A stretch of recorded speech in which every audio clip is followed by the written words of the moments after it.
That's about right. Eventually you'll end up with a block or a turning that looks like this. And our next stage is to put it back in the chuck this way around, cut that off, machine the face, put the recess in, drill a hole. Because what we need to do is we need to get the taper in, or the rod. This taper that we put on the rod.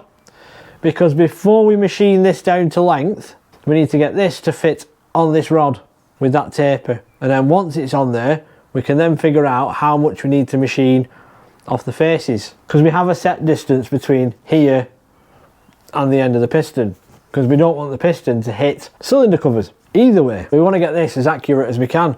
So I'll machine that off and get a recess in it. We're all set up and we're just going to cut that knobbly bit off.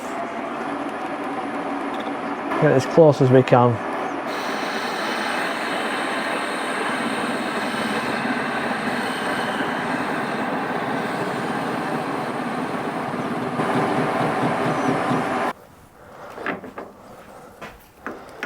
Right, just get this faced off and get an hole in it.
So we've got our hole reamed, which this now will take our threaded section, which is 10mm.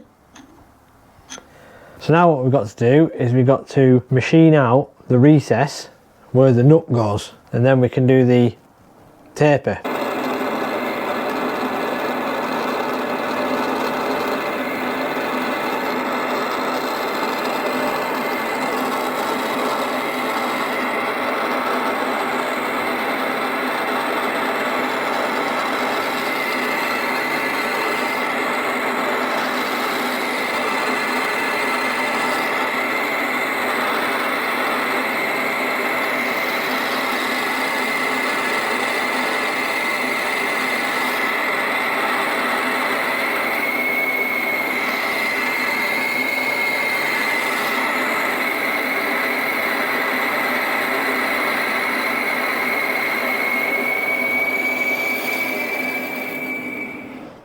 See where we are.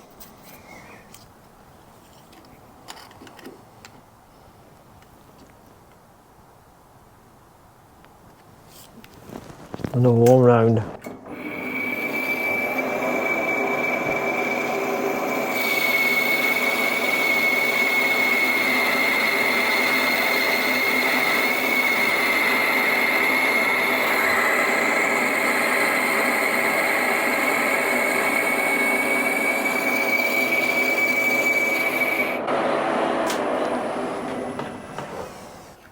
I hope that's right.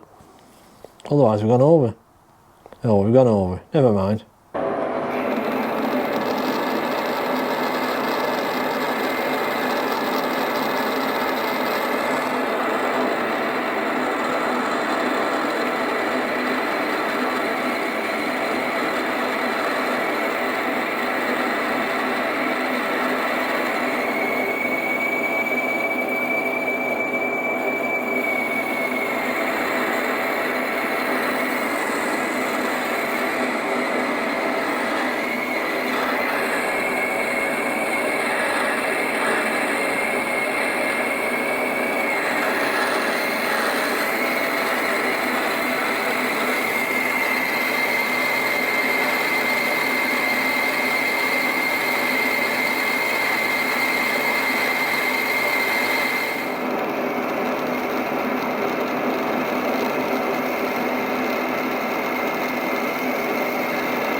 Yeah, I'm not too concerned about this, and I went over a bit, because we're going to skim this face and hopefully the back one at the same time. So now I'm going to have to bore using the compound slide, the angle.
Now, don't forget to hit the like button, and that will help this video and my others share around to like-minded people who have exceedingly good taste in their YouTube content. And maybe consider becoming a channel sponsor, £3 a month, and that's via the YouTube memberships found in my profile, and that helps me make lots more content. Back to it.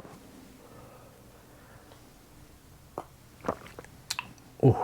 So we've now got our taper in the hole, which means that our piston rod can go in like so, and it doesn't move because our compound slide has been set to the angle for both the piston rod and the hole in the middle. So now we can put our stainless nut on our stainless rod holding our piston on,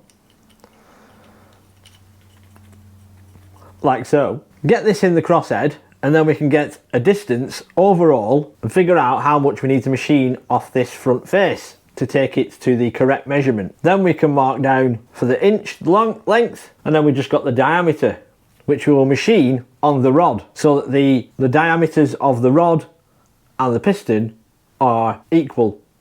They're not slightly out. You'll see. You'll see. Just need to find me spanner.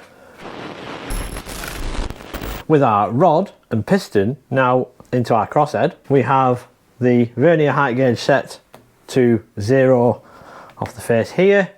So when we bring it over, gently bring it down, like so. We can read the numbers. We get 14 thou, which is an absolute shame that it's not more, because we're still going to have that that little schoolboy error I did there. It's still going to show that, but it doesn't matter. It'll be in the cylinder, you're not going to see it, so I can live with it. So once that 14 thou is off, we know then we can dial in 1 inch this way and machine off. But I'm going to mark this side, this bottom edge anyway, so give me some idea of where it needs to be. So with our trusty Sharpie,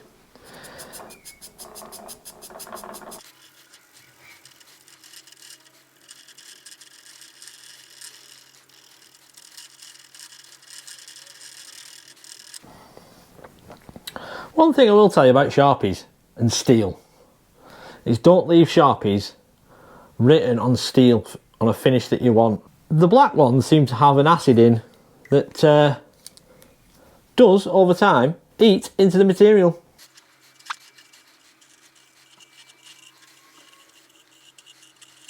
Well, that's quite a bit to come off. So I'll skim that, machine that off, and then we'll get the diameter done. Right, we've got this set up. I'm using a collet block. These come in very handy for holding smaller diameters in a 4-jaw chuck. And I've got it dialed in, and hopefully you're going to be able to see that.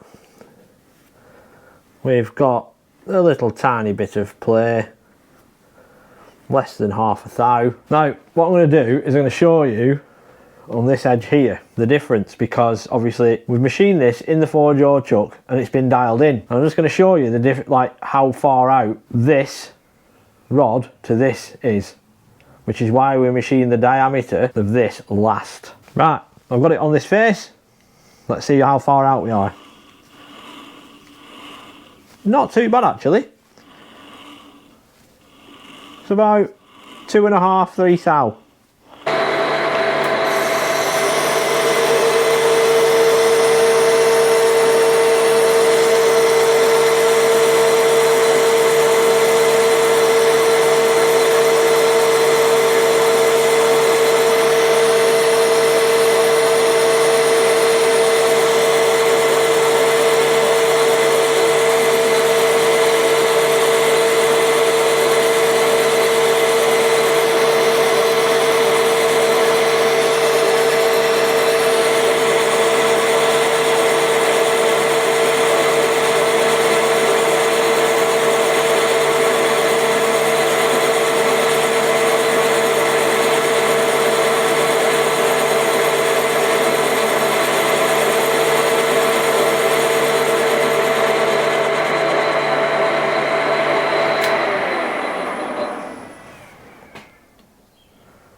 That may have been a bit much.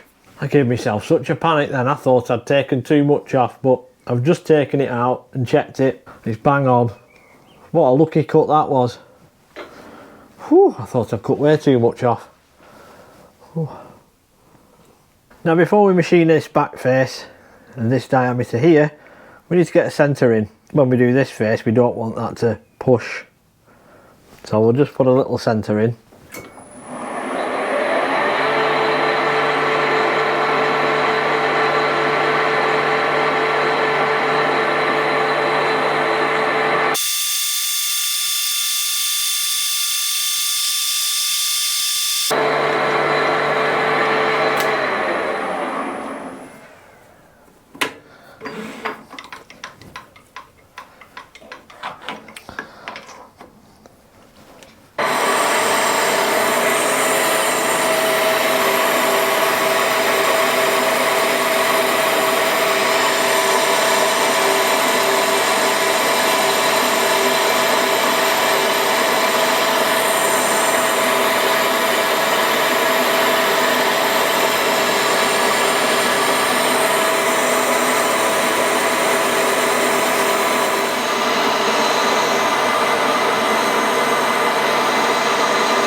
As I get to the centre, I turn the auto feed off and then I just wind in by hand.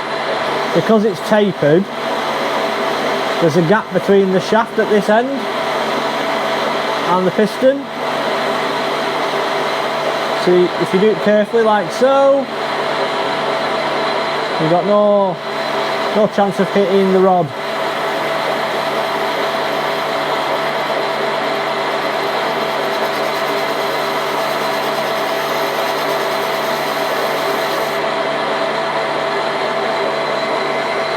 Move it across a bit more.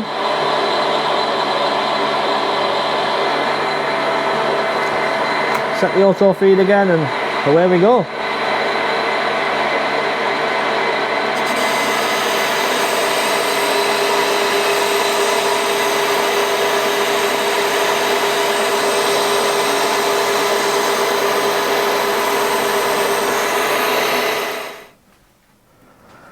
Right, so we're going to have to let that cool down because it's rather hot from the cuts, and then we can get a measurement and then we can do the final machine to length. So while waiting for that, we should get the dash.